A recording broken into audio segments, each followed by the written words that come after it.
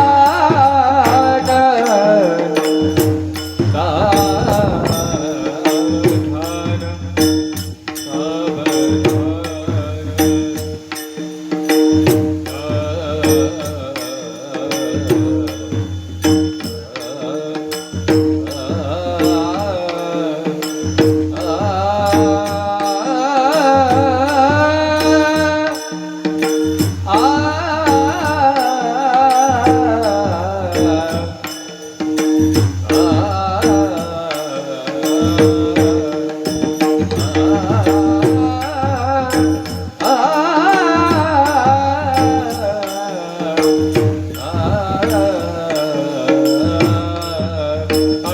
काळ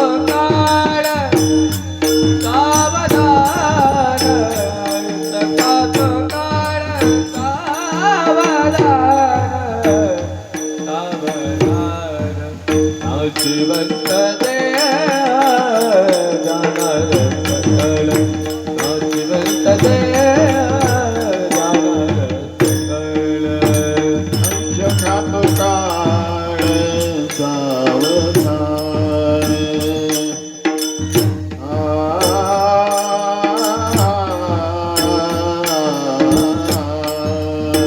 अंश खात काळ सावधान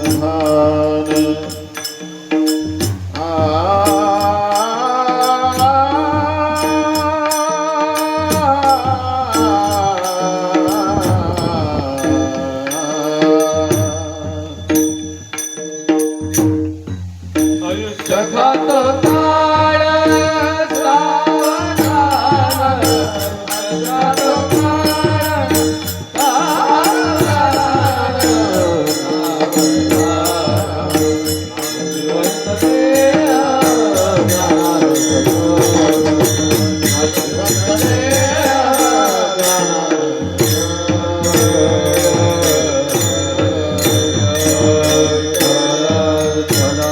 विठ्ठल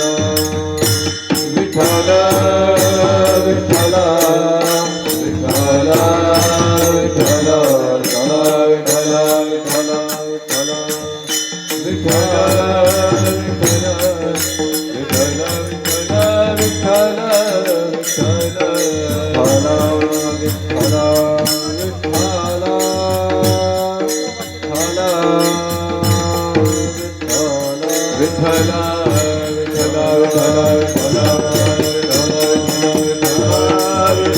विठ्ठल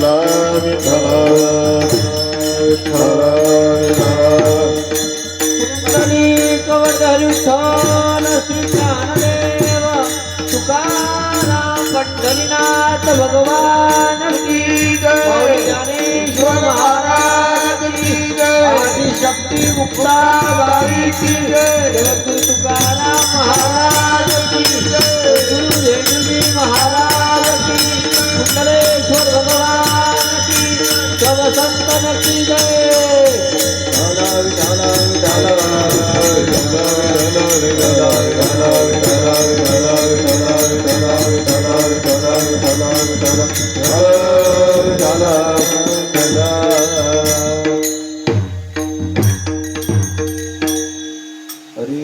क्षणोक्षणाची करावा विचार तरावया पार भव सिंधू नाशिवंत देह जाणार सकळ आयुष्य खातो काळ सावधान संत समागमी धरावी आवडी संत समागमी धरावी आवडी करावी तातडी परमार्थाची नाशिवंत देह जाणार सकळ आयुष्य खातो काळ सावधान तुका म्हणे ह्य लोकीच्या व्यवहारे तुका म्हणे ह्य लोकीच्या व्यवहारे नका डोळे धुरे धरून राहो नाशिवंत देह जाणार सकळ आयुष्य खातो काळ सावधान विठ्ठल विठ्ठल विठ्ठल विठ्ठल विठ्ठल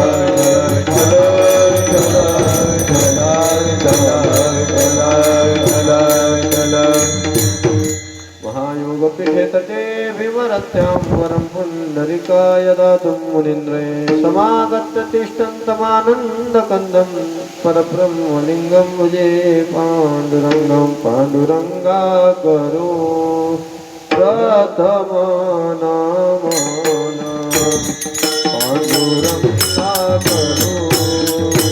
प्रथम नमन पांडुरंगा करो प्रथम नमन पांडुरंगा करो प्रथम नमन दुसरे चरण संतातिया दुसरे चरण तातिया दुसरे चरण तातिया तथा कुमाराने कथितारे मारू तथा कुमाराने कथितारे मारू दुसरे चरण तातिया दुसरे चरण संतातिया दुसरे चरण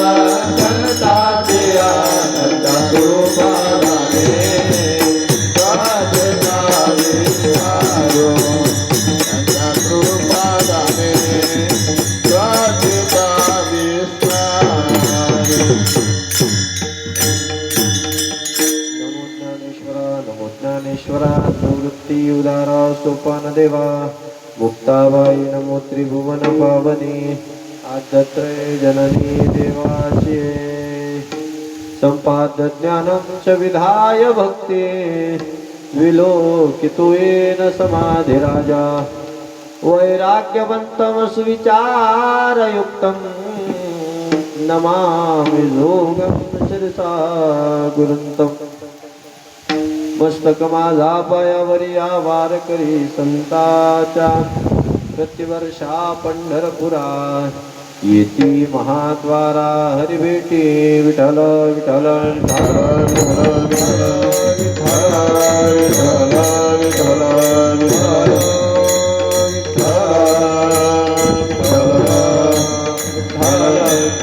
विठ्ठल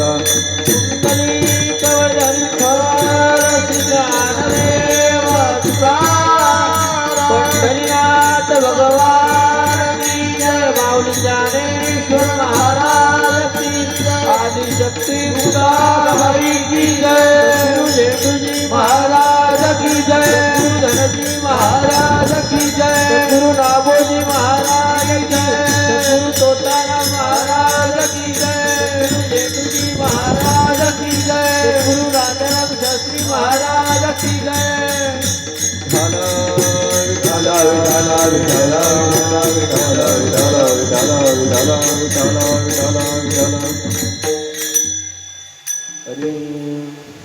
क्षणोक्षणाहाची करावा विचार क्षणोक्षणाहाची करावा विचार करावया पार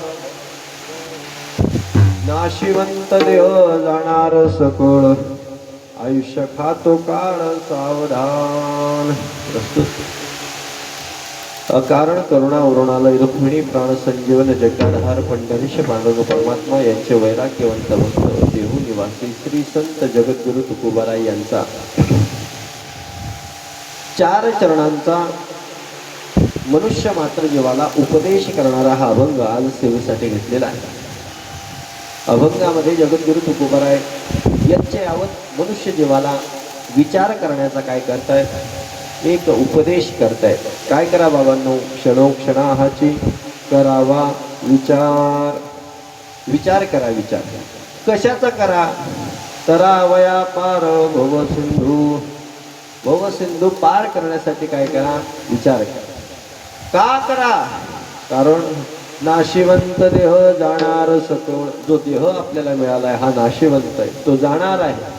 जे आयुष्य आपल्याला मिळालं आहे तेही संपणार आहे. आयुष्य खातो काळ सावधान. सावधान बाबांनो, जे आयुष्य आहे ते स्थिर नाही, ते जातं आहे, ते परत येणारं नाही, वाढणारं नाही, कमी होणार आहे, अशी अवस्था. आणि म्हणून बाबांनो काय करा तर संत समागमी धरावी आवडी, संतांचा समागम करा, संत संगती करा आणि संतांच्या संगतीमधला परमार्थाची काय करा तातडी करा, घाई करा, करावी तातडी परमार्थाची, परमार्थाची तातडी करा. आणि जर तुम्ही म्हणाल आम्ही संसारामध्ये सुखी आहोत, तुकोबरा म्हणतात तुका म्हणे यलोकीच्या व्यवहारे, हा यलोकीचा व्यवहार आहे हे डोळ्यामधील धूर आहे, किंवा डोळ्यामधील काय पडदा आहे. या नका डोळे धुरे वरून राहू अका नाशिवंत देह जाणार सकोण, आयुष्य खातो काळ सावधान विठाल विठाल हाला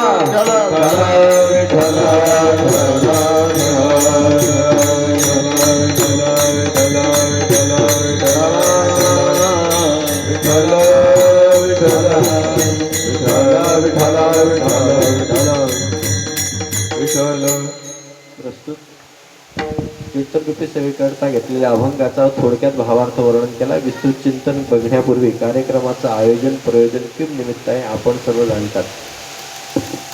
आपल्या या जळगाव नगरीमधील या तळेले कॉलनी भागामध्ये वैकुंठ निवासी अतुल नरेंद्र चौधरी यांच्या उत्तर कार्यानिमित्त आज आपण सर्व एकत्रित आलो आणि त्यांच्या उत्तर कार्यानिमित्त आजची ही कीर्तन सेवा आहे, ज्यांच्या माध्यमातून ही सेवा आहे. त्यांचे ज्येष्ठ बंधू श्री शेखर नरेंद्र चौधरी यांनी आपल्या बंधूंच्या उत्तर कार्यानिमित्त आयोजित केलेली ही सेवा आहे. प्रसंग अत्यंत दुःखद आहे, प्रसंग अत्यंत वाईट आहे. कोणाच्याही जीवनात असा प्रसंग येऊ नये अशा प्रकारचा हा प्रसंग आहे. पण काय करणार, आपण सर्व कलियुगातील जीव आहोत. आपल्या शक्तीच्या पलीकडील शक्ती ही मृत्यूरूपी शक्ती. आपण कितीही शक्तिशाली असलो, आपण कितीही मोठे असलो किंवा नसलो सुद्धा तरी मृत्यूच्या पुढे कोणाचंही चालत नाही. विठाला विठाला हाला विठाला विठाला ज्यावेळेस ज्ञानोबरायांनी समाधी घ्यावी आणि निवृत्तीनाथांनी ज्यावेळेस समाधी द्यावी त्यावेळेस निवृत्तीनाथांच्या मुखातील शब्द भगवंताला बोचणारे, भगवंताला म्हणणारे, ज्येष्ठाची अधिक निष्ठाचे जाणे, ज्येष्ठाची अधिक निष्ठाचे जाणे, ज्येष्ठाची अधिक निष्ठाचे जाणे, ज्येष्ठाची अधिक निष्ठाचे जाणे, गेले नारायणे उपराचे, गेले नारायणे उपराचे, गेले नारायणे उपराचे. तेव्हा हे काय केलंस तू? आमच्या जीवनामध्ये ज्येष्ठाने अगोदर जावं, इहलोकाची यात्रा संपवावी, नंतर लहान्यांनी जावं. पण देवा तुझी लीला, तुझा ह्या खेळ पायी मात्र कोणाला समजत नाही. कनिष्ठाला अगोदर जावं लागेल आणि त्याच्या निमित्ताने ज्येष्ठाला निमित्ताने हे प्रसंग ओढावणं अत्यंत दुःखद आहे. पण तरीसुद्धा गेलेल्या जीवाच्या आत्मशांतीसाठी, त्या गेलेल्या जीवाच्या सद्गतीसाठी आपण अन्नदान, त्याचप्रमाणे ज्ञानदान या प्रकारचं कार्य करणं गरजेचं आहे. आपण सनातन संस्कृतीमध्ये जन्माला आलेले मंडळी आहोत. आपल्या जन्मापासून तर मरेपर्यंत प्रत्येक गोष्टीला संस्कार आहे, ज्याला आपण 16 संस्कार म्हणतो. गर्भधान संस्कारापासून तर अंत्यसंस्कारापर्यंत प्रत्येकाचा एक विधी आहे, विधान आहे.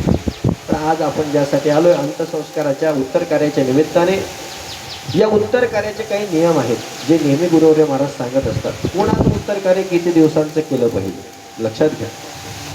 जर एखादा संन्यासी मरण पावलाय, संन्यासी म्हणजे कोण? ज्याने गृहस्थाश्रमाचा त्याग केलाय, भगवे वस्त्र धारण केले, फक्त नावाला भगवे वस्त्र धारण केले नाही, तर ज्याने संपूर्णतः या संसाराचा पूर्णतः त्याग केलाय, कोणत्याही प्रकारची आसक्ती मनामध्ये, कोणत्याही प्रकारचा लवलेश नाही, असा जो संन्यासी आहे, तो जो मरण पावला, तो मेल्यानंतर त्याच्या मरणाच्या 16व्या दिवशी त्याचं उत्तर कार्य केलं जातं. एखादा जर ब्रह्मचारी जन्माला आला, मरण पावला, त्याचा विवाह झालेला नाही, स्त्री शरीराशी कोणत्याही प्रकारचा संपर्क नाही, असा जर व्यक्ती मरण पावला तर त्याच्या मरणानंतर त्याच्या 14व्या दिवशी उत्तर कार्य करण्याचा प्रघात आहे. त्याप्रमाणे त्याचनंतर जर एखादा गृहस्थ असेल, एखादा संसारी असेल, विवाह झालेला असेल, तो मेल्यानंतर त्याच्या मरणानंतर 13व्या दिवशी उत्तर कार्य करण्याचा काय प्रसंग आहे. काही लोक म्हणतील 13 दिवसाच्या कमी काळ चालत नाही का? 13 दिवसाचा कमी काळ केव्हा चालतो? जर आपल्या परिवारामध्ये काही सूतक आहे किंवा पुढे एकादशी आहे की एखादा उपवास आहे की ज्या ठिकाणी ज्या दिवशी आपण श्राद्ध करू शकत नाही, अशा वेळेस 13 दिवसाच्या जागी 11 दिवसाचं चालतं. पण 11 दिवसाच्या कमी कुठेही शास्त्रामध्ये मान्य नाही. सध्याच्या काळामध्ये पिढी फास्ट झाली आहे, सर्वांना झटपट पाहिजे. कोणी म्हणते महाराज 9 दिवसाचं केलं तर चालत नाही का? 10 दिवसाचं केलं तर चालत नाही का? काही म्हणतात महाराज 7च दिवसात उरकलं तर, आणि त्याचे पुढचे 5च दिवसात. एक तर महाभाग असा भेटला म्हणजे महाराज खांद्याच्या दिवशी, त्याच्याही पुढचा एक होता, तो म्हणायला लागला ज्या दिवशी स्मशानात नेलो त्याच दिवशी आटपलं का चालत नाही का? चालतं न चालतं करायचं न करायचं हा वैयक्तिक विषय आहे. पण सनातन धर्म सांगतो जीवाच्या सद्गतीसाठी त्याला 13 दिवसाचं उत्तर कार्य हवं. विठाला विठाला ठाला विठाला विठाला विठाला विठाला विठाला विठाला. आणि हा नियम आहे, लक्षात घ्या. ज्या वेळेस एखादा जीव आपल्यापासून दुरावतो, त्याचा हा देह पडतो, तो पडल्यानंतर तो जीव आपल्या जवळ किती दिवस राहतो? तब्बल 10 दिवस तो आपल्या जवळ. किती दिवस? तब्बल आपल्या घरामध्ये तो 10 दिवस भटकतो. तुम्ही वाचा, गरुड पुराण वाचा, त्यामध्ये सर्व वर्णन केलेलं आहे.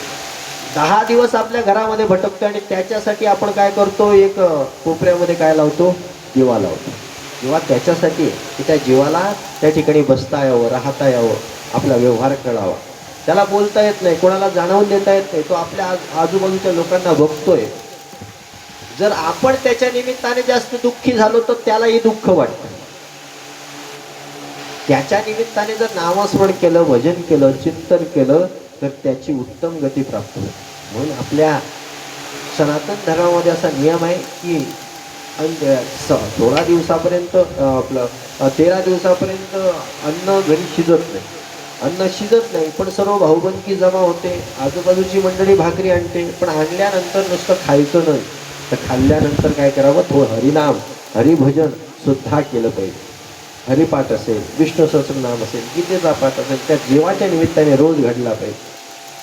आणि 10व्या दिवशी ज्यावेळेस आपण त्या जीवाचं पिंडदान करतो, त्याला तर्पण देतो, त्या तर्पण देण्याच्या भूमिकेमधून आपण त्या जीवाला ताकीद देतो, बाबा रे आता तू मुक्त हो. या मनुष्य जीवातून तू काय कर? आपल्या स्वधामाला निघून जा. आता मात्र कोणत्याही प्रकारे आमच्या घरामध्ये कुठल्याही प्रकारे येण्याचा काय करू नको, प्रयत्न करू नको. ही ताकीद दिली जाते. ते पिंड तर्पण करणं काय? तर्पण करत असताना कुठून पाणी पडलं पाहिजे हे लक्षात आलं पाहिजे बरं का. अंगठ्यातूनही पडायला नको आणि बोटातूनही पडायला नको, तर्जनीमधूनही पडलं पाहिजे. दोघांच्या मधोमध असलेल्या शिरेतून पाणी पडलं पाहिजे. तर्पण त्याला म्हटलं जातं, तर्पण केलं जातं, त्याला ताकीद दिली जाते. मग तो तिथून आपला प्रवास सुरू करतो. त्यानंतर त्याच्या निमित्ताने श्राद्ध केलं जातं. श्राद्धाच्या निमित्ताने त्याला वाटेने होणार काय? त्याला वाटेने आता त्याचाही पुढचा विचार सांगून जातो आलाय विषय म्हणून. त्याच्याही पुढे त्याला आपल्या या मृत्यू लोकापासून तर यमराजाच्या संयमनी नगरीपर्यंत जाण्यासाठी एकदाच एखाद्या जीवाचं पिंडदान झालं की तो या जीवरूपातून त्याचं जी योनी आहे ती पितर योनीमध्ये जाते. आणि तो पितर योनीमध्ये गेला की त्या पितर योनीमध्ये त्याला मृत्यू लोकापासून या संयमनी नगरीमध्ये म्हणजे यमराजाच्या नगरीमध्ये हिशोबासाठी जाण्यासाठी त्याला दिवस लागतात 11 दिवस. त्याला किती दिवस लागतात? 11 दिवस. आणि शास्त्र असं सांगतं पितरांचा 1 दिवस म्हणजे आपला 1 महिना. पितरांचा 1 दिवस म्हणजे काय? आपला 1 महिना. आणि बघा लक्षात घ्या, पितरांचा 1 दिवस म्हणजे आपला 1 महिना. म्हणून ज्या दिवशी तो जीव मरण पावला त्या दिवशी आपल्याकडे काय पद्धत आहे? त्या दिवशी त्याच्या नावाचे आपण काय करतो? श्राद्ध घालतो, ज्याला आपण मासिक श्राद्ध म्हणतो. किंवा ज्याला आपण जर खानदेशी भाषेत गावरान भाषेत म्हणायचं तर पंडितीचा पित्तर. ज्या दिवशी त्या तिथीला देह पडला ती तिथी त्याला पडली पित्तर असं म्हटलं जातो. त्या मासिक श्राद्ध, प्रत्येक महिन्याला श्राद्ध. काही लोक म्हटले का श्राद्ध घालावं प्रत्येक महिन्याला? त्याचंही कारण सांगतो, त्याचंही कारण सांगतो. लक्षात घ्या, ज्यावेळेस एखादा जीव मरण पावतो, मरण पावल्यानंतर त्याला प्रवास करायचा आहे.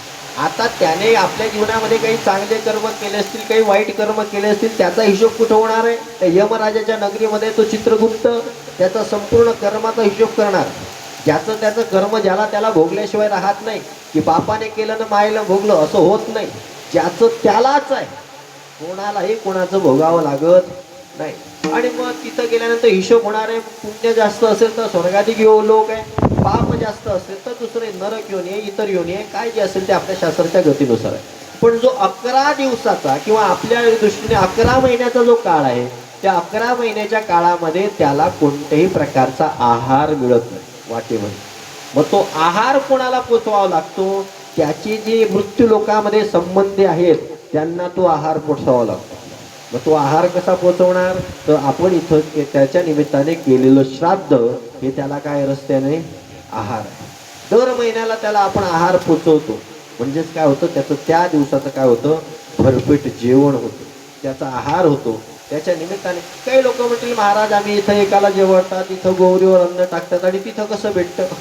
ह्या सर्व गोष्टी शास्त्रामध्ये सांगितल्या आहेत, फक्त आपण कधी शास्त्र बघतच नाही. हा फक्त वरून प्रश्न विचारतो. काय झालं ना, सध्या ते आता नवीन फॅड आलंय, जेन झी आलं ना, म्हणजे जनरेशन, न्यू जनरेशन आहे, फक्त प्रश्न विचारणार आहे.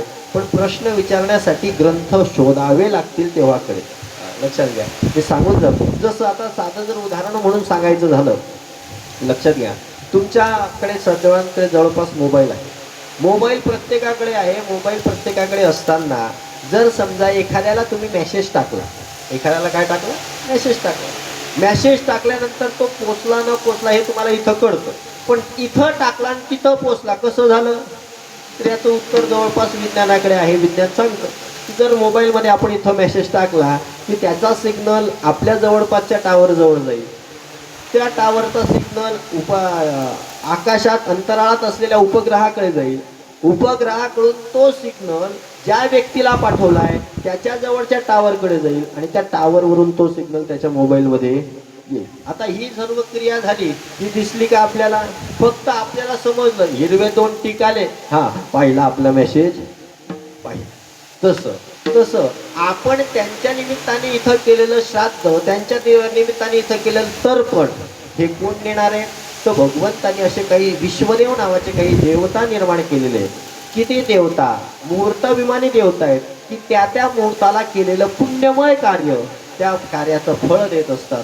आणि त्या कार्याचं फळ देण्यासाठी त्या देवता काय करतात, ते या ठिकाणाहून त्या ठिकाणापर्यंत वहन करतात. ते दिसत नाही.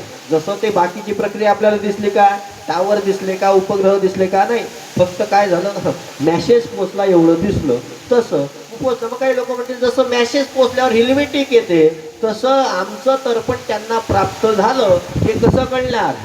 तर लक्षात घ्या, अनपेक्षितपणे आपल्या जीवनामध्ये सुखाची प्राप्ती होऊ लागली की लक्षात घ्यायचं की आपले पितर आनंदात आहे. तुका म्हणे पितृ आशीर्वाद देती, तुका म्हणे पितृ आशीर्वाद धरी, तुका म्हणे पितृ आशीर्वाद देते, तुका म्हणे पितृ आशीर्वाद देते. कल्याण इच्छिते व्हावे तया, कल्याण इच्छिते व्हावे तया, कल्याण इच्छिते व्हावे तया. ते पितर त्यांच्या निमित्ताने केलेलं श्राद्ध त्याच्या निमित्ताने आपल्याला आशीर्वाद देतात आणि आपलं जीवन सुखमय होतं. आपल्या जीवनामध्ये आनंदाचे क्षण निर्माण होतात. हे त्या सर्व पितरांची कृपा निर्माण होते. अशा प्रकारचं वर्णन शास्त्रामध्ये केलेलं आहे. आणि या योगाने या उत्तर कार्याचा हा सर्व प्रसंग आहे. या निमित्ताने हा सर्व काही भाग सांगावा लागला. लक्षात घ्या, मनुष्य जन्म आपल्या प्रत्येकाला मिळाला आहे. मनुष्य जन्माची एक विशेषता आहे, या मनुष्य लोकांमध्ये बाकीचं काही सत्य असेल पण एक गोष्ट एकमेव सत्य आहे, तिचं नाव आहे मृत्यू. तिचं नाव काय? मृत्यू. मृत्यू प्रत्येकाला येणार आहे. असा जीव नाही की ज्याला मृत्यू येणार. इथं बसलेल्यांपैकी जेवढे लोक आहेत त्यांना यापैकी याला विचारलं का कोणाकोणाला मरायचं आहे, हात वरती करतील का? शक्यतो तर करणार, शक्यतोवर करणार. एखाद्याने केला आणि ज्याने केला फक्त त्यालाच मरण येणार आहे का? आणि ज्याने केला नाही त्यांना मरण येणार नाही का? हो म्हणा अगर नाही म्हणा, मृत्यू आल्याशिवाय राहणार. मृत्यू येणार म्हणजे येणार, येऊन जाणार म्हणजे जाणार. त्याला कोणाचीही प्रामाणिक शक्ती आहे बरं का, प्रामाणिक शक्ती आहे. मृत्यू अशी शक्ती आहे. भ्रष्टाचार तिथं चालत नाही. कितीही संपत्ती असू द्या, आपल्या संपत्तीतला कितीही वाटा त्या मृत्यू समोर तुम्ही सादर करा, पण मृत्यू तुम्हाला त्या एक क्षण सुद्धा तुमचा वरचा देणार नाही. तुकोबराय म्हणतायत की बाबा रे, मेरू तुल्य पृथ्वी दिधल्या सुवर्ण न मिळे एक क्षण नर दे. लक्षात घ्या, संपूर्ण पृथ्वी, सोन्याची पृथ्वी, मेरुतुल्य पृथ्वी जर दान केली, दान केल्यानंतर जेवढं पुण्य प्राप्त होईल ना, तेवढं पुण्य सुद्धा आपल्याला एक क्षण सुद्धा वरचं आयुष्य देणार. जेवढं आहे तेवढंच, त्याच्यावरती एकही क्षण जिथं आहे तिथं, जसं आहे तसं, जे आपल्या प्रारब्धात आहे. आपला मृत्यू आपल्या जवळ आहे, जवळ आहे. किती जवळ आहे? बैसला उषा शेजारी काळ उषा. आपल्या उशाशीच बसलेला असतो, सदैव आपल्या जवळ आहे. फक्त अजून वेळ वाट पाहतो. कशाची? घडी घडी काळ वाटयाची पाहे, घडी घडी काळ वाटयाची पाहे, घडी काळ वाटयाची पाहे, घडी घडी काळ वाटयाची पाहे. अजून किती आहे अवकाश, अजून किती आहे अवकाश, अजून किती आहे अवकाश. घडी घडी काळ आपली वाट बघतोय. आणि म्हणून बाबांनो, तर तुकोबारा म्हणतात की बाबांनो, या मनुष्य देहात आलाय, हा मनुष्य देह मिळालाय, हा सहजासहजी मिळत नाही. हा देह मिळाला, कसा मिळाला? पावला हा देह कागाटाळी न्याय. कागाटाळी न्याय, एखाद्या आंधळ्याच्या हातामध्ये ज्याप्रमाणे अकस्मात पद्धतीने कावळा सापडावा, तसा हा नरदेह मिळालाय. कारण की ज्या वेळेस पाप पुण्याचं समान पारणं होतं, त्यावेळेस मात्र हा नरदेह मिळतो. पाप जास्त झालं तर अधम योनी आहे, पुण्य जास्त झालं तर देव योनी आहे. या दोघही योन्या, अधम योन्या आणि देव योन्या, या दोघही भोगाच्या योन्या. यांच्यामध्ये कर्म करण्याचं स्वातंत्र्य नाही. अहो, एखादा प्राणी आहे किंवा एखादा देवही आहे, स्वर्गातील जरी देव झाले, त्या स्वर्गातील देवांना भजन करता येत, त्यांना भक्ती करता येत नाही. त्यांना फक्त केलेलं जे पुण्य आहे तेवढंच भोगता येतं, तेवढंच काय करता येतं? भोगता येतं. आणि म्हणून त्यांना वारंवार इच्छा असते, यह लोकीचा हा देह देव इच्छिता ते पाहे. या लोकांच्या देहाची ते काय करतात? वारंवार इच्छा करतात. स्वर्गीचे अमोर इच्छिता ती देवा, मृत्यू लोकी व्हावा जन्मा. काही लोक म्हणतील, का हो महाराज, लोकांचं म्हणणं आहे की स्वर्गामध्ये चांगले भोग आहेत की नाही? वर्णन आहे भगवद्गीतेमध्ये, ज्ञानेश्वरीमध्ये वर्णन आहे. ते पुण्यमासाद्य सुरेंद्र लोका मश्नंती दिव्यान दिव्यदेव भोगा. किती सुंदर आहे.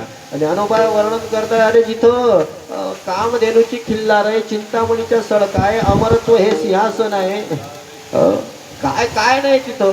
रंबाय उर्वशी आहे, अमृत प्यायलाय, काय नाही, काहीच कष्ट करायची गरज नाही. असा घाम येणार आहे का तिथं? मुळीच नाही. गरमी आहे का? मुळीच नाही. एसीची गरज नाही, कूलरची गरज नाही. शरीराला घाम म्हणून काय तिथं माहीतच नाही, शरीराला वास म्हणून काय काही माहीतच नाही. तरी सुद्धा त्या देहामध्ये राहणारे देव या मृत्यू लोकाची इच्छा करतात. का? कारण तिथं जे भेटत नाही ते इथं भेटतं. काय? नारायण नामी हो जीवन मुक्त, नारायण नामी हो जीवन मुक्त, नारायण नामी हो जीवन मुक्त, नारायण नामी हो जीवन मुक्त. कीर्तनी अनंत, कीर्तनी अनंत, कीर्तनी अनंत, गाऊ किती नारायण नामी हो जीवन मुक्त, नारायण नामी हो जीवन मुक्त. कीर्तनी अनंत, कीर्तनी अनंत, गाऊ किती नारायण नामी हो जीवन मुक्त, नारायण नामी हो जीवन मुक्त. होऊ जीवनमुक्त कीर्तनी अनंत गाव घेते. त्या स्वर्गातील देवांना सुद्धा इच्छा होते की मृत्यू लोकामध्ये यावं आणि भजन करावं. ती भक्ती ते पुण्य आपल्याला लाभतात किंवा अधम योनीमध्येही हे आपल्याला प्राप्त होत नाही. कधी तुम्ही पाहिलंय का एखाद्या बैलाला इच्छा झाली कीर्तनाला जावं, एखाद्या म्हशीला इच्छा झाली हरिपाठाला जावं, नाही. प्राण्यांना ह्या इच्छा होतच नाही. फक्त आणि फक्त जे माणसं आहेत त्यांनाच भगवंताच्या मंदिरात जाण्याची बुद्धी होती. विठाला विठाला हाला विठाला आणि मग अशी अवस्था आहे. आणि म्हणून मनुष्य देह मिळाला आहे. मग या मनुष्य देहामध्ये आपल्याला विचार करण्याची शक्ती दिली, कारण की इतर देहामध्ये विचार करण्याची शक्ती नाही. मनुष्य देहामध्ये इतर विचार करण्याची शक्ती आहे. मग आपण विचार करतो ना. काही लोक म्हणतील आम्ही करत नाही का? आम्ही करतो ना. आपण विचार करतो. लहानपणापासून मोठ्यापणीपर्यंत म्हातारपणापर्यंत विचार चालू आहे. सर्वांचे विचार चालू आहे. लहानपणी विचार चालू आहे खाण्याचे, पिण्याचे, खेळण्याचे, चॉकलेटचे, काय जे असेल ते विचार आहे. तरुणपणी विचार चालू आहे. कॉलेजचे असतील, काही वेगळे असतील, लौकिक असतील, काही तरुणपणी वेगळे विचार. मुलींचे विचार वेगळे, मुलांचे विचार वेगळे. विचार प्रत्येकाचे वेगवेगळे. नवे नवे विवाह झालेले व्यक्ती आहेत त्यांचे विचार काय आहेत? वेगळे. घर घ्यावं, गाडी घ्यावं, शेती घ्यावी, हे विचार वेगळे. काही लोक म्हातारे झाले, रिटायर्ड झाले, त्यांचे विचार वेगळे. काय करावं? रिटायर्ड झाले आता काय करावं? काही लोक म्हणतील आम्ही आता गावात जाऊन गाडी जोडी करू. काहींचे विचार वेगळे. विचार करत नाही असं नाही. विचार प्रत्येकाचे आहेत. पण या असे कितीही विचार केले संसाराचे तरी सुद्धा आपल्याला समाधान पावणार नाही. मग जर विचारच करायचा झाला तर कोणता विचार करा? सांगताय तुकोबराय अभंगाच्या पहिल्या चरणात. क्षणक्षणियाची करावा विचार, क्षणक्षणियाची करावा विचार, क्षणक्षणियाची करावा विचार, क्षणक्षणियाची करावा विचार, क्षणक्षणियाची करावा विचार, क्षणक्षणियाची करावा विचार, क्षणक्षणियाची करावा विचार, क्षणक्षणियाची करावा विचार, करावा या पार बाबाची गो, करावा या पार बाबाची गो, करावा या पार बाबाची गो, करावा या पार बाबाची गो, करावा या पार बाबाची गो, करावा या पार बाबाची गो, करावा या पार बाबाची गो, करावा या पार बाबाची गो, काशी गंगाचे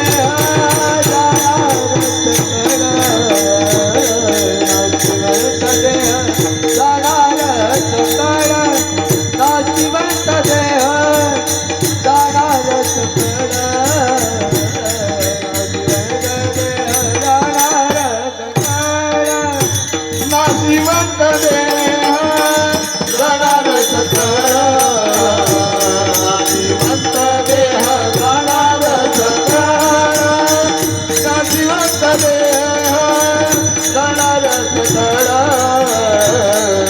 नाशिवंत देह जाणार सकळ.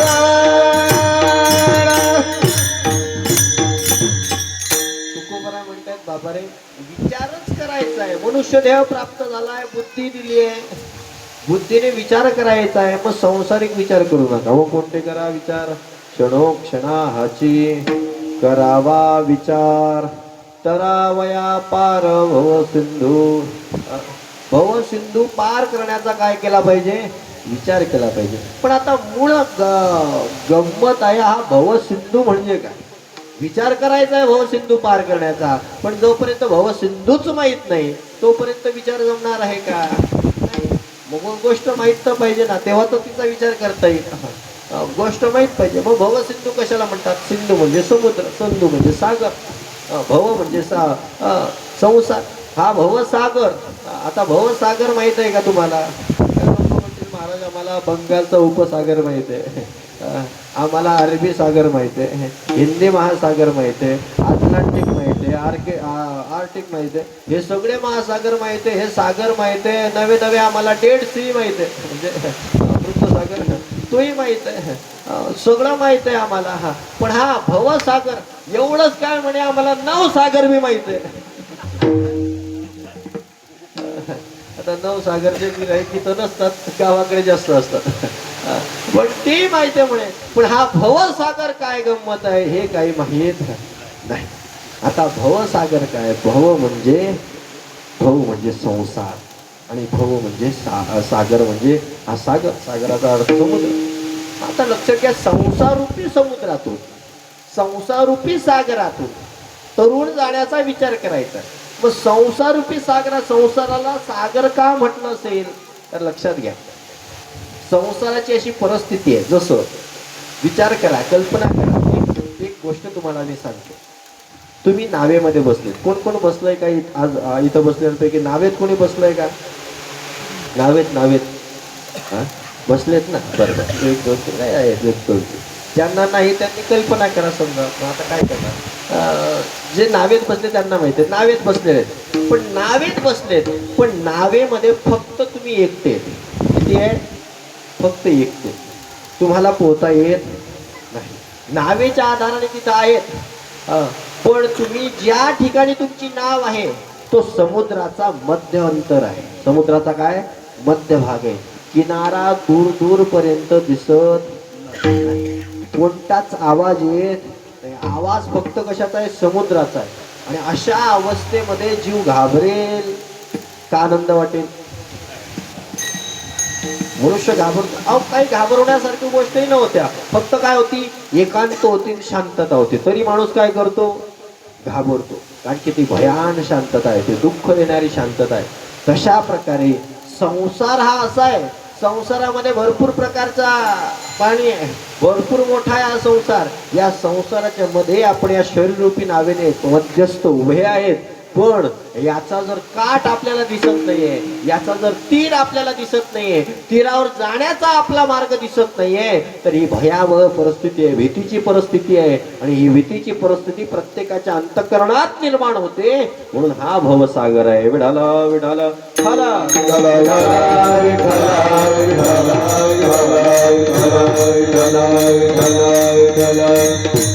भवसागर म्हणजे संसार. संसार म्हणजे काय हो. संसार म्हणजे काय. काही लोक म्हणतील महाराज लग्न केलं, बायको आली, 2-4 मुलं झाले, घर घेतलं, गाडी घेतली की झाला संसार. हा संसार नाही. हा म्हणतात संसार यालाही, पण हा लौकिक दृष्टीने संसार आहे, हा प्रपंच आहे. खरा संसार कोणता आहे. खरा संसार जरा वेगळा आहे. संसाराच्या वेगवेगळ्या व्याख्या वेगवेगळ्या संतांनी दिल्या आहे. मला आज वेगवेगळ्या व्याख्या करण्यापेक्षा मी एकच व्याख्या संसाराची करतो आज. कोणती जी शंकराचार्यांनी केली. कोणती व्याख्या संसाराची. एकच. पुनरपि जननम पुनरपि मरणम पुनरपि जननी जठरे शयनम यह संसारे भज गोविंदम भज गोविंदम भज गोविंदम मूढमते. पुनरपि जननम पुनरपि मरणम. पुन्हा पुन्हा जन्माला येणं आणि पुन्हा पुन्हा मरण हाच खरा संसार आहे. विठाला विठाला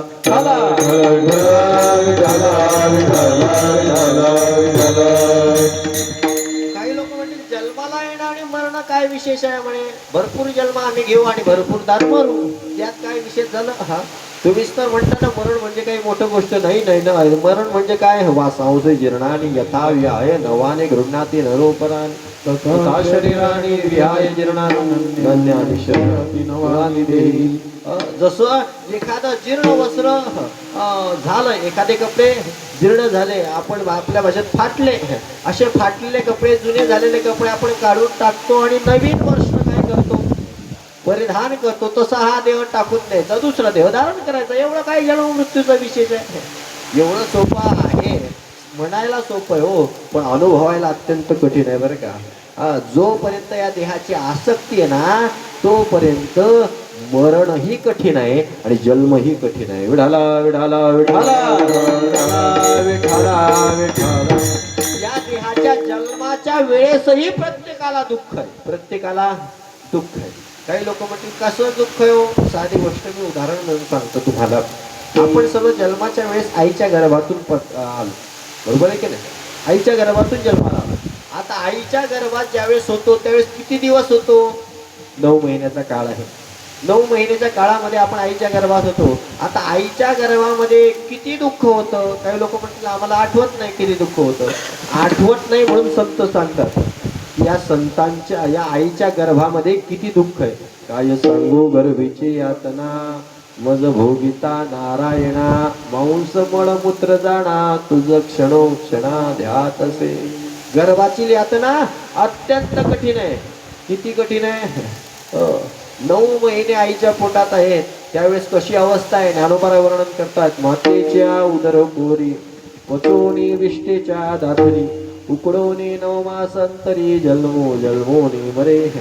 मातेच्या उदरामध्ये आपण वाढतोय शिजतोय कशाप्रमाणे भेडकं माहिती आहे का भेडकं जसे तयार करतात म्हणा पुटकं म्हणा भेडकं म्हणा काही म्हणा जसं तयार करताना तसा हा पिंड हा देह तयार झालेला आहे पण शिजला कशावर आहे पचोनी विष्टेच्या दाथरी विष्टेच्या दाथऱ्यावर शिजलेला हा देह आहे चांगला असेल सुख असेल तिथं विचार करा इथं बसल्या बसल्या मोकळ्या वातावरणामध्ये आपल्याला एवढी गरमी लागते आईच्या पोटामध्ये जिथं कोणत्याही प्रकारची खिडकी नाही दरवाजा नाही एसी नाही कूलर नाही पंखा नाही तिथं आपली अवस्था काय झाली असेल त्या अवस्थेमध्ये आपण 9 महिने राहिलो आणि भगवंताला प्रार्थना केली होती प्रत्येकाने काय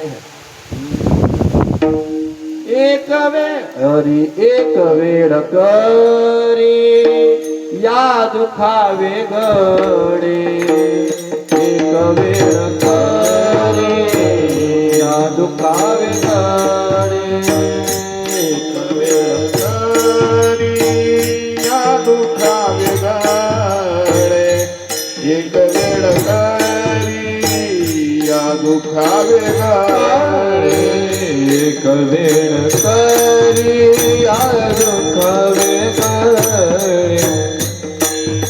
वेळ करी या दुखावे गडे एक वेळ करी या दुखावे गडे एक वेळ करी या दुखावे गडे दुरिताचे जाणे दुरिताचे जाणे दुरिताचे झाडे उगवणी दुरिताचे झाडे उगवणी आठवीन पाय आठवीन पाय हा माझा नवस आठवीन पाय हा माझा नवस आठवीन पाय हा माझा नवस आठवीन पाया हा माझा नवस आठवीन पाया हा माझा नवस आठवीन पाया हा माझा नवस आठवीन पाया हा माझा नवस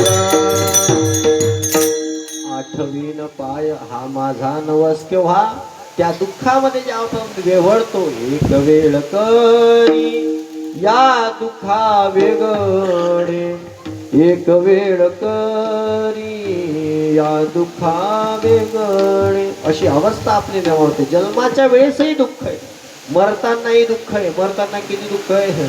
नाही त्या यमासे करुणा बाहेर काढिता कुरी प्राणा, ओढाळ सापडे जैसा धन्या चोर यातना रिजो. ज्यावेळेस या शरीरातून यम प्राण बाहेर काढतात त्यावेळेस किती यातना होतात. यातना सांगताना शास्त्र असं सांगतं की ज्या वेळेस यम या शरीरातून बाहेर काढतात आपल्या एकेका रोमाच्या ठिकाणी 20-20 हजार विंचू चावल्याचं दुःख आहे. किती? एकच विंचू चावला तर माणूस किती उड्या मारतो, इतक्या उड्या मारतो की बस. तर एकेका रोमाच्या ठिकाणी 20,000 विंचू चावतील त्यावेळेस सर्वांगावर किती दाह निर्माण होईल. आणि एवढा दाह होत असताना आपल्या शरीरातून प्राण तो यम काढेल.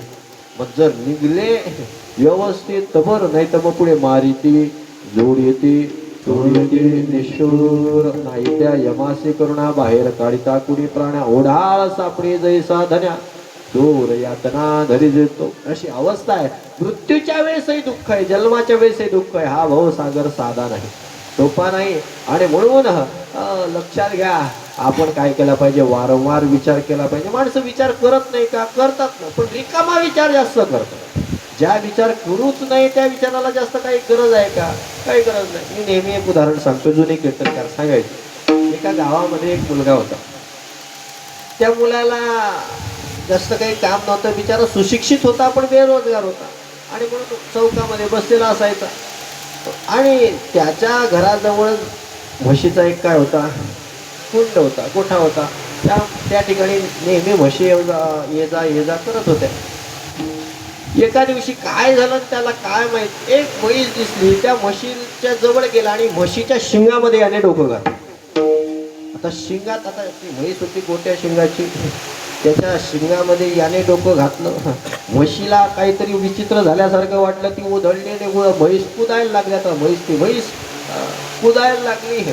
हा जीव आपला, याचं मान काही पटकन सुटत नव्हती. आता काय करावं, मान निघत नाही, म्हैस कुदते. आता आम्हाला अशी अवस्था झाली. पण कशी तरी 10-12 गावकऱ्यांनी ती म्हैस धरल्यानंतर कसं तरी याचं मुंडकं त्या म्हशीच्या शिंगातून बाहेर काढलं, त्याला शांत केलं, त्याच्या जखमीवर मलमपट्टी केली.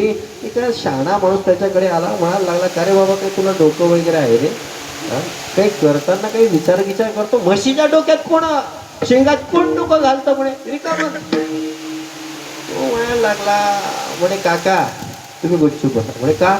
अहो म्हणे, काय सांगताय तुम्ही, विचार केला नाही? अरे विचार नसतं केला. म्हणे काय विचार केला? अहो गेले 6 महिन्यांपासून विचार करतो. अरे पण काय विचार करतोय? 6 महिन्यांपासून ही म्हैस मला रोज दिसते, मी रोज विचार करतोय, हिच्या शिंगात माझं डोकं जाईल का नाही जाईल का नाही. आता हा विचार करून काय फायदा आहे? संसाराचं कल्याण आहे का परमार्थाचं कल्याण आहे? काहीच नाही ना. पण असे फलकट विचार काही करून फायदा नाही. विचार करायचा असेल तर माझा हा देह कशासाठी मिळाला? म्हणे देहन तीर्थ निर्मिला, तो मी विषय स्वार्थी लाविला, तिता परमार्थ हातीचा गेला, करी वहिला विचार हा. काय विचार करायचा आहे? त्या चिरंजीव पदामध्ये नाथ महाराज सांगतात, म्हणे माझा देह कशासाठी मिळालाय याचा विचार केला पाहिजे. मी माणूस म्हणून जन्माला आलो. काय जन्माला आलो? नुसतं खाणं पिणं आणि झोपणं असतं तर मी एखाद्या डुकराच्याही जन्मात गेलो असतो तर हीच अवस्था होती ना. डुकराच्याही जन्मात काय वेगळं आहे का? खाणं पिणं झोपणं.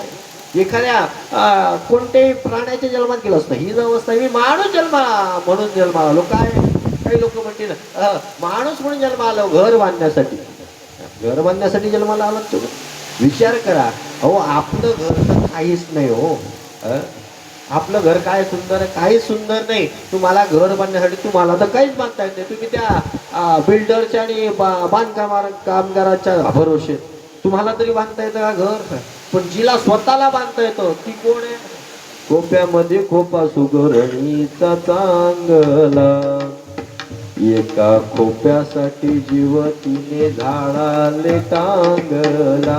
बघा बरं त्या सुगरणीचे एवढीशी तोच आहे तिची, पण काय सुंदर खोपे बांधते. तिच्यासारखं घर बांधता येईल आपल्याला?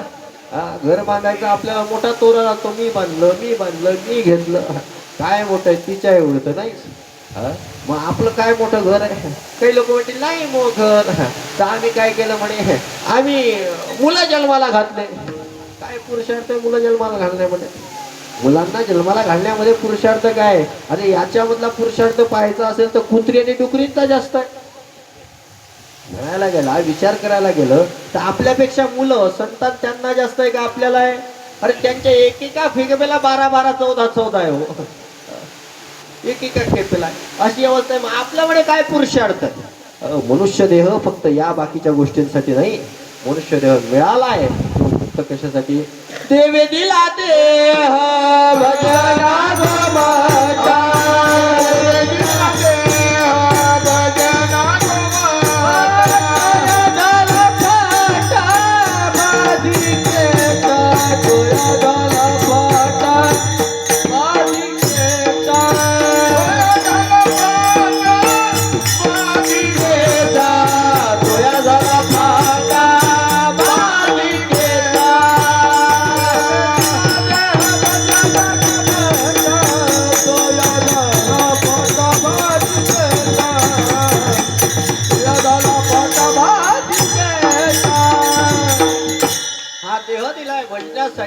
भगवंताची भक्ती केली पाहिजे. नामस्मरण केले दिले इंद्रिय हातपाय कान डोळे मुख बोलाया वचन जेणे तू जोडसी नारायण नासे जेव पण भवरोग. आपल्याला प्रत्येक अवयव दिले एक कारणासाठी दिले. सांगा ना, दिले इंद्रिय. हात कशासाठी दिले हो आपल्याला? हात कशासाठी दिले आपल्याला? हात दिले तंबाखू सोडण्यासाठी नाही ना. हात का दिले? पत्ता घेण्यासाठी. हात कशासाठी दिले? करटाळी बोला मुखी नाम करटाळी बोला. आपल्याला हात दिले, हाताने टाळी वाजवा बाबांनो, आणि मुखाने काय करा? भजन करा, नामस्मरण करा. दिले इंद्रिय. हात. पाय कशासाठी दिले? पाय दिले कशासाठी? गावात डवरण्यासाठी, रिकाम्या गोष्टीमध्ये सहभाग घेण्यासाठी नाही. पाय दिलेत जवरी सकळ सिद्ध आहे, हात चालावया पाय, तव तू आपुले स्वहित पाहे, तीर्थयात्रे जाय चुकू नको. जोपर्यंत हातपाय चांगले आहेत तोपर्यंत माणसाने आपल्या जीवनामध्ये तीर्थयात्रा करून घेतली पाहिजे. पायी वाऱ्या करून घेतल्या पाहिजे. मी तर नेहमी सांगत असतो, माणसाने आपल्या जीवनातून एकदा तरी पायी वारी पंढरपूरची करावी. एकदा तरी. मी एकदा, काही लोक म्हणतील महाराज 5 तर सांगा किमान. 5 नाही सांगत मी जरा वेगळा बुवा आहे. मी एकच सांगतो. किती टिकू काका? यंदा चालताय ना? मग किती वाऱ्या करायच्या? एकच वारी करायची. काही लोक म्हणतील महाराज एकच का? माझी गॅरंटी हो, एकच वारी करा मनापासून, पुढच्या वाऱ्या आपोआप तुम्ही येणार. विठाला विठाला ठाला, विठाला विठाला काही लोकांची तर अशी अवस्था आहे, जाण्याची इच्छा आहे पण संसारातून निघण्याचं मन नाही. गुरुदेव शास्त्री महाराज नेहमी सांगायचे, या वारीला जाण्यासाठी जर सर्वात कठीण घाट कोणते असतील ना, तर तो घाटाचं नाव वेगळं आहे. उमऱ्या घाट. उमऱ्या घाट हा घाट ज्याला ओलांडता आला त्याची वारी सहज होत. हा उमऱ्या घाट कोणाकोणाला माहित आहे? लक्षात घ्या. आता काही लोक म्हणतील महाराज आम्हाला माहिती आहे, रस्त्याने जाताना हळद्या लागतो, बाल्या लागतो, तिकडून ज्ञानोबांकडून तर दिवे घाट लागतो, इकडे कन्नडकडून गेलो तो कन्नडचा घाट लागतो. हा उमऱ्या घाट नेमका कोणत्या जिल्ह्यात आहे? मी तुम्हाला त्याचा पत्ता सांगतो. हा उमऱ्या घाट आहे जळगाव जिल्ह्यात. जळगाव जिल्ह्यामध्ये. हो, जळगाव जिल्ह्यामध्ये कुठं? जळगाव जिल्ह्यामध्ये जळगाव तालुका. जळगाव तालुक्यात कुठं? जळगाव तालुक्यात जळगाव शहर. आणि तुमच्या घरामध्येच हा उमऱ्या घाट आहे. घरात तुमच्या घराच्या चौकटीच्या खाली, ज्याला काय म्हणतात, काय ते खालचं? उंबरठा. हा उंबरठा म्हणजेच उमऱ्या घाट आहे. म्हणजे उंबऱ्या घाट तर चढावा लागतो. हो, घाट चढणं सोपं, पण उंबरठ उलटणं कठीण. एखाद्याला म्हणावं चाला ना दादा, वारीला आले, आता वारी पुढच्या महिन्यामध्ये, जून महिन्यामध्ये वारी आहे, वारीला जाऊ. महाराज आलो असतो, पण काय करता, यंदा मुलीचं लग्न काढलंय. ठीक आहे झालं, मुलीचं लग्न झालं. पुढच्या वर्षी म्हटलं महाराज या मागच्या वर्षी मुलीचं झालं पण यंदा आमच्या मुलाचं काढलंय. 2-3 वर्षात त्याचंही झालं. झाल्यानंतर त्याला म्हटलं आता तर चला. तो म्हणतो महाराज आलो असतो हो, पण काय करता नातू झालाय, नाताच्या पाळण्याला झोका देणं पडतो. मग नातू शहाणा झाला, स्वतःच्या पायावर चालू लागला, झोकेची गरज राहिली नाही. मग म्हटलं त्याला अरे बाबा आता तर चाल वारीला. तो म्हणतो महाराज आलो असतो पण काय करता नाताले शाळेत सोडायला जाणं पडतं, शाळेतून घ्यायला जाणं पडतं. आता मला सांगा हा संसार कुठपर्यंत चालेल? तुम्ही खपून जाणार, मरून जाणार, परंतु हा संसार संपणार नाही. आणि पार हातपाय गलित गात्र झाले.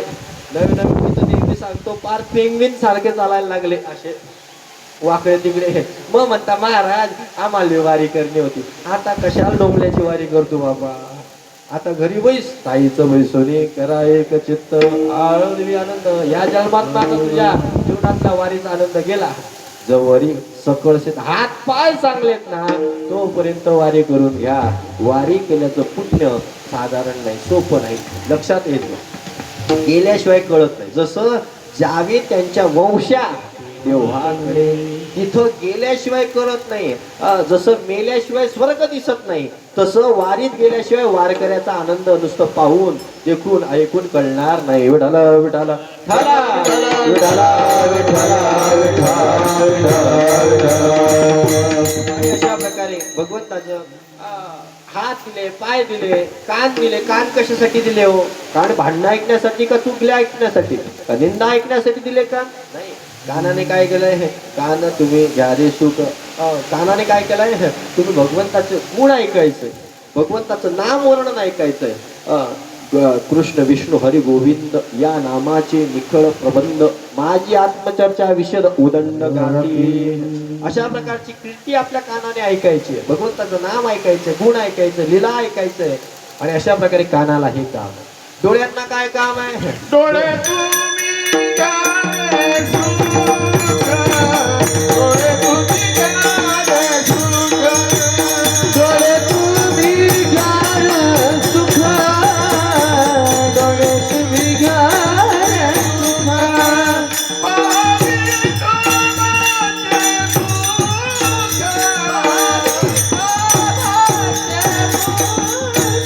डोळे तुम्ही घ्यावे सुख, डोळे तुम्ही घ्यावे सुख, डोळे तुम्ही घ्यावे सुख, डोळे तुम्ही घ्यावे सुख. डोळे तुम्ही घ्या रे सुख, पहा विठोबाचे मुख. डोळ्यांनी भगवंताचं रूप बघावं, इंद्रियांनी हे करावं. काही लोक म्हणतील महाराज काय तुम्ही सांगताय, शरीराने देवाची भक्ती करावी. अहो करू ना बरे, आता काय एवढी घाई आहे? आमच्याकडे भरपूर वेळ आहे. 100 वर्षाचं आयुष्य आहे आम्हाला. एवढ्या आयुष्यामध्ये आम्ही कधीही करू, शेवटी करू, भगवंताचं भजन करू.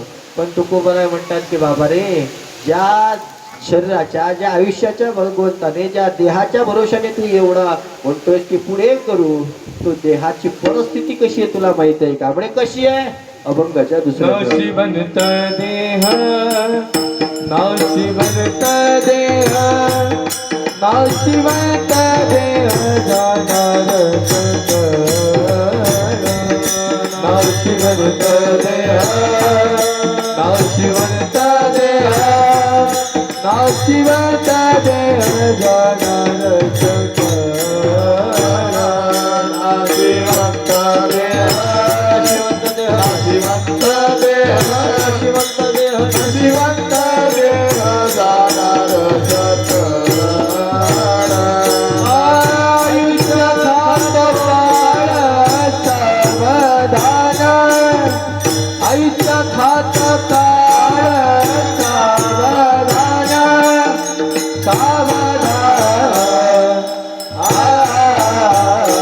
नाशिवंत देह, नाशिवंत देह, नाशिवंत देह जाणार नाशिवंत देह, नाशिवंत देह, नाशिवंत देह जाणार सकळ. नाशिवंत देह जाणार सकळ आयुष्य खातो काळ सावधान. हा देह जो आहे ज्याला आपण एवढं पोचतोय वागवतोय, हा देह कसा आहे? नासकाय, कुचकाय. हा देह नाशिवंत मळमूत्राचा बाधा, वरी चर्म घातले रे कृमी कीटकांचा साधा. रव रव दुर्गंधीने अमंगळतेचा बाधा, स्वरे त्या हरिहरा शरण जाई गोविंदा. पर्यंते मदाल सा सोहम जो रे बाळा, पर्यंते मदाल सा सोहम जो रे बाळा. हा देह कसा आहे? नासकाय, कुचकाय, क्षणात नाहीसा होणार आहे. आज आहे असं वाटतं, उद्या नाही. बघा ना तुम्ही, आपण ज्या प्रसंगाने एकत्रित आलेलो आहोत त्या दादांचं जाणं काही या वयात होतं का? हे वय जाण्याचं आहे का? पण गंमत अशी आहे, हा देह नाचकाय कुचकाय यातून आपण बोध घेतला पाहिजे की हा देह कधीही जाऊ शकतो, याला विशिष्ट वय नाही, कोणत्याही वयात मृत्यू येऊ शकतो. म्हणून आपण सावध झालं पाहिजे. आणि म्हणून हा देह नाशिवंत आहे, जाणार आहे. आणि हा काळ आपल्या मागे लागलेला आहे. घडी घडी काळ वाटे अशी पाहिजे, कारण की अजूनही किती आहे? अवकाश अशी अवस्था आहे. हा काळ आपल्या मागे टपलाय आणि म्हणून माणसाने सावध झालं पाहिजे. महाराज, मग तुम्ही म्हणतात विचार करावा, भवसिंधू पार करण्याचा विचार करावा. हा देह जाणार आहे हेही आम्हाला कळालं, हा शरीर नाशिवंत हेही आम्हाला कळालं, पण परमार्थ कसा करावा? तर तुकोबराय म्हणतायत, संत समागमी धरावी आवडी, करावी तातडे परमार्थाची. माणसाने संत संगती करावी, कारण की संतांच्या संगतीमध्ये केलेला परमार्थ हा श्रेष्ठ पतीचा परमार्थ. मनाने केलेला परमार्थ भगवंताला मान्य नाही बरं का. मनोमार्गे गेला तो तेथेच मुकला, हरिपाठी स्थिरावला तोची धन्य. मनाने केलेला परमार्थ महत्वाचा नाही, जे संतांनी सांगितलं त्याचं आचरण केलं, त्याप्रमाणे परमार्थ केला तो महत्वाचा आहे. मग हा परमार्थ कधी करायचा? तुकोबरा म्हणतात, कधी नाही, आता या क्षणाला करावी तातडी. परमार्थाची तातडी लक्षात घ्या. संसार करताना निवांत करा आणि परमार्थ करताना तातडी करा. संसार करताना काय करा? निवांत करा. संसार करताना घाई करायची गरज नाही, पण परमार्थ करण्याची काय करा? घाई करा, तातडी करा. कारण की परमार्थ संसार कितीही तातडीने करण्याचा प्रयत्न केला तरी सुद्धा त्या संसारामध्ये फरक पडणार नाही. तो होणार आहे तसा होणारच आहे, किंवा तुम्ही मेल्यानंतर सुद्धा तो बदलेल असं नाहीये. संसार चालू आहे, चालूच राहणार आहे. कोणाच्या जाण्याने कोणी थांबत नाही, कोणी अटकत नाही. संसार चालूच राहणार आहे. संसार निवांत करा, पण परमार्थ मात्र तातडीने करा. कारण की हा देह गेला की पुन्हा परत आपल्याला जन्म नाही, पुन्हा परत मनुष्य देह नाही, आणि मनुष्य देह नाही तर पुन्हा भगवंताची भक्ती नाही, परमार्थ नाही. ही गोष्ट आपण लक्षात घेतली पाहिजे. म्हणून तातडीने परमार्थ करावा. मग काही लोक म्हणतील, महाराज मग आम्ही काय करू? आम्ही करू ना बारे, आमच्या संसारामध्ये भरपूर गोष्टी आहेत, त्या आम्हाला कामा येतील. तुकोबराय म्हणतात, बाबा रे, त्या तुझ्या संसाराच्या कोणत्याच गोष्टी तुला कामा येणार नाही. त्याच्या अभिलाषेने, त्याच्या मदाने तू वागू नकोस, कारण की हा देह नाशिवंत आहे, अभंगाच्या शेवटी. तुका म्हणे आलोकीचा व्यवहार, तुका म्हणे आलोकीचा व्यवहार, तुका म्हणे आलोकीचा व्यवहार, तुका म्हणे आलोकीचा व्यवहार.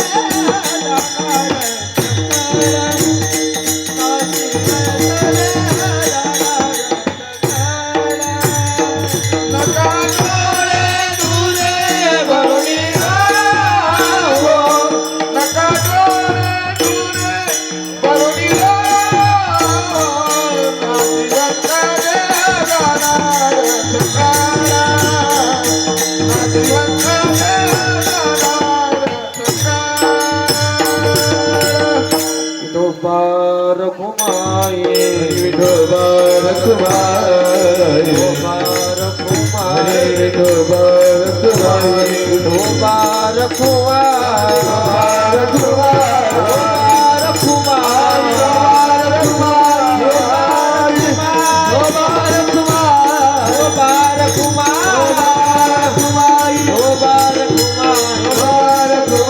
कुमार धोबार कुमार धोबार कुमार धोबार कुमार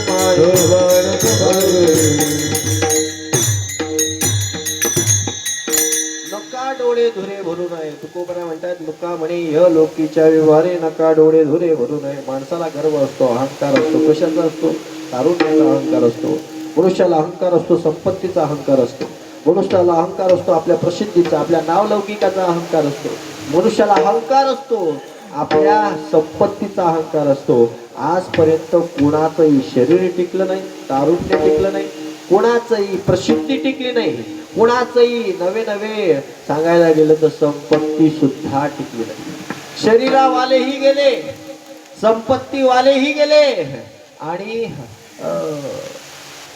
म्हणाल तर तारुण्यावाले सुद्धा गेले किती असू द्या काही सोबत येणार नाही लक्षात घ्या तुम्ही म्हणाल माझं तारुण्य किती दिवस 10 वर्ष 15 वर्ष 20 वर्ष एकदाच तारुण्य संपलं गुडघे कंबर दुखायला लागले की संपलं सगळं मग मापात परमार्थ करायला वेळ शिल्लक राहणार तारुण्य संपलं तारुण्य जातं तारुण्य किती दिवस अहो जाऊ द्या काही लोक म्हणतील आमच्याकडे काय आहे म्हणे प्रसिद्धी किती दिवस जोपर्यंत बाकीच्या तुमच्यापेक्षा मोठा माणूस नाही तोपर्यंत अहो साधी गोष्ट मी उदाहरण देतो बाकीच्या गोष्टी सोडा सांसारिक दृष्टीने जर बघायला गेलं तर आमच्या प्रदीप मिश्रांची प्रसिद्धी किती कुठपर्यंत जोपर्यंत खाटूश्याम प्रसिद्ध झाला नाही तोपर्यंत आता खाटूश्याम प्रसिद्ध झाला तर प्रदीप मिश्राची प्रसिद्धी आपोआप कमी झाली आपोआप तिची गर्दी कमी झाली आता यांच्यानंतर पुढे कोणीतरी एक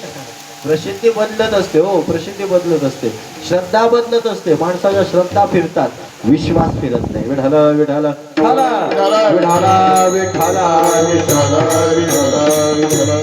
म्हणून संतांवर विश्वास ठेवायचा आहे विश्वास कोणावर ठेवायचा आहे संतांवर मग संत कोणाला म्हणावं बुवा लोकांना मुळेच नाही संत बुवा लोकांना म्हणू नये मी तर या स्पष्ट मताचा आहे कोणत्याच बोवाला संत म्हणू नये लोक भक्ती पूजा करतात लोक पाय धुतील पायाचं तीर्थ घेतील काही गरज नाही कोणाचं पाय धुवायचे काही करायचे संत बुवा लोक नाहीच मुळात अहो मनुष्याच्या जन्मात आलेलो आम्ही देह धारण करणार आम्ही संत आहे का आम्ही फक्त बुवाबाजी करणार आहे स्वतःचं पोट भरण्यासाठी तुमच्याशी गोळगोळ गुलुगुलू बोलणार आहे आम्ही संत नाहीत संत ज्ञानोबा आहेत संत तुकोबा आहेत संत नाथ महाराज आहेत संत निळोबार आहे सावता माळी महाराज सहसेना महाराज नरहरी महाराज हे संत आहेत यांच्या मार्गाने गेलं पाहिजे यांच्या वाटेने चाललं पाहिजे यांच्यावर विश्वास ठेवला पाहिजे कारण की भरपूर येतील भरपूर लुबाडू नाही जात परमार्थात लक्ष करा असावं ते कशावर असावं आपल्या कार्यावर आपल्या संतांवर लक्ष असावं नका डोळे धुरे डोळ्यामध्ये धूळ भरू नका या संपत्तीचा मध धरू नका शरीराचं तारुण्य धरू नका कारण की संपत्ती म्हणाल तर संपत्ती किती दिवस टिकणार अरे ज्याची एवढी होती किती रावणाची नुसते 7 कोटी घर त्याचे नुसते सोन्याचे होते फक्त कशाचे सोन्याचे 7 कोटी घर सिमेंट कॉन्क्रीटचे नाही 7 कोटी घर फक्त सोन्याचे होते तर सांगा ते गवळी नाही गवळी भर सुद्धा देता आलं नाही तर विचार करा 2-4 तोयावाले लागताय कुठं आपण कुठे आपली घंटी काहीच नाही आहे म्हणून संपत्तीचा मत नाही तारुण्याचा मत नाही फक्त निर्लेप पद्धतीने शरणागत होऊन भगवंताला शरणागत व्हावं आणि भगवंताचं नामस्मरण करावं मग जर त्याला शरण गेलो मग काय करेल तो हा उतरील पार भव दुस्तर नदीचा तेषां महम समुद्धरता मृत्यू संसार सागरात भवामी न चिरात पार्थ मैया वेशी तचेत साम ज्ञानेश्वर माऊली ज्ञानराज माऊली तुकाराम ज्ञानेश्वर माऊली ज्ञानराज महाराज ज्ञानेश्वर माऊली ज्ञानराज माऊली तुकाराम ज्ञानेश्वर माऊली ज्ञानराज महाराज ज्ञानेश्वर माऊली ज्ञानेश्वर ज्ञानेश्वर माऊली ज्ञानराज माऊली तुकाराम ज्ञानेश्वर ज्ञानेश्वर ज्ञानेश्वर माऊली ज्ञानराज महाराज ज्ञानेश्वर माऊली ज्ञानराज माऊली तुकाराम ज्ञानेश्वर माऊली ज्ञानराज ज्ञानेश्वर माऊली ज्ञानराज माऊली तुकाराम ज्ञानेश्वर माऊली ज्ञानराज माऊली झालेली सेवा भगवंता चरणी सद्गुरूंच्या चरणी समर्पित करतो. जे काही बरोबर आहे योग्य आहे ते सर्व गुरुवर यांचं आहे, गुरु परंपरेचं आहे. एखादा वेळा वाकडा चुकीचा शब्द आला असेल तो माझ्या मुखाचा दोष आहे, तो काय करा अवहेर करा, योग्य ते आचरणात आणण्याचा प्रयत्न करा. या चौधरी परिवाराला या दुःखातून सावरण्याचं भगवंत काय करो बळ देऊ, शक्ती प्रदान करो. घटना अत्यंत विदारक आहे, पण जे घडून गेलं किंवा जे आपल्या हातातच नाही त्या बाबतीत दुःख करण्यामध्येही काही स्वारस्य नाही. दुःख प्रत्येकाला आहे, हळहळ प्रत्येकाच्या अंतःकरणामध्ये, पण लक्षात घ्या त्यांच्या निमित्ताने चिंता किंवा दुःख करण्यापेक्षा त्यांच्या निमित्ताने गेलेल्या जीवाच्या निमित्ताने केलेलं नामस्मरण त्याला जास्त फायद्याचं आहे, त्यांच्या जास्त फायद्याचं आहे. म्हणून दुःख करण्यापेक्षा काय करा, त्याऐवजी नामस्मरण करा, चिंतन करा, देवाचं भजन करा. भगवंत त्या जीवाला उत्तम गती प्रदान केल्याशिवाय राहणार नाही. तुम्हाला सर्वांच्या सर्व परिवाराला या दुःखातून उभारण्यासाठी भगवंत औदंड शक्ती प्रदान करो. त्याचप्रमाणे आपल्या सर्वांचे धन्यवाद व्यक्त करतो. आपण सर्वांनी सेवा दिली. आमच्या हेमांगी दैवाणी खडका यांच्या माध्यमातून ही सेवा प्राप्त झाली. त्यांच्या कोणाला म्हणजे महाराज सेवा मिळते त्यामुळे ठीक आहे, काही हरकत नाही. आणि अशा प्रकारे या सेवेचा योग आला आहे. आमचे सर्व आसुदेकर भजनी मंडळ आहेत, आमचे सोपान महाराज आहेत, त्याचप्रमाणे आमची मेहरूणच्या श्री विठ्ठल मंदिराची साऊंड सिस्टम आहेत, आमचे सर्व मंडळी आहेत. या सर्वांचे धन्यवाद व्यक्त करतो. आमचे धीरज भाऊ, आमचे गुरुदेव महाराज दिलीप महाराज या सर्वांचं धन्यवाद व्यक्त करतो आणि सेवेला पुरेराम देतो. विठ्ठल जय जय विठ्ठल, जय विठ्ठल जय हरी जय जय विठ्ठल जय हरी विठ्ठल. जय विठ्ठल जय